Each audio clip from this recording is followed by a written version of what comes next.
কারখানায় পান করছিলেন কলের পানি। এরপরই কারো পেটে ব্যথা, কারো বমি ভাব, আবার কেউ হয়ে পড়েন অচেতন। পরে অর্ধশত শ্রমিককে ভর্তি করা হয় শহীদ তাজউদ্দিন আহমদ মেডিকেল কলেজ হাসপাতালে। ঘটনার শুরু শনিবার সকাল ৯টায়। গাজীপুরে ইন্টারন্যাশনাল ক্লাসিক কম্পোজিট লিমিটেডের শতাধিক শ্রমিক হঠাৎ অসুস্থ হয়ে পড়েন। এর আগে নাস্তা শেষে কারখানার ভেতর পানি পান করেন তারা।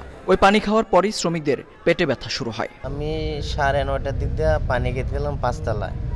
খাওয়ার পরে আধা ঘন্টা পর দেখি যে আমার আগে অনেক মানুষ আপনার বমি করতেছে।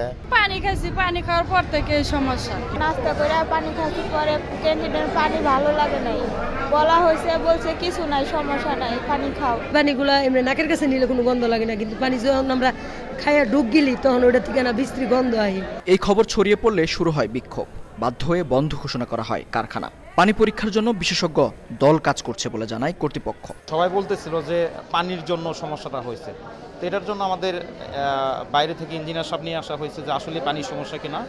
যখন আমরা দেখছি এটা বড় গুরুতর সমস্যা হতে পারে, আমরা ফ্যাক্টরি আমাদের অলরেডি ছুটি দিয়ে যারা অসুস্থ হয়েছে তাদেরকে যাতে সব জায়গায় চিকিৎসা ভালো হয় এর জন্য সব জায়গায় ব্যবস্থা নেওয়া হয়েছে। চিকিৎসক জানান হাসপাতালে ভর্তি কারো অবস্থায় আশঙ্কাজনক নয়, পর্যবেক্ষণে রাখা হয়েছে তাদের। তারা বলেছে প্রাথমিক হিস্টোরিতে যে তারা পানি খেয়েছে বলে অসুস্থ হয়েছিল।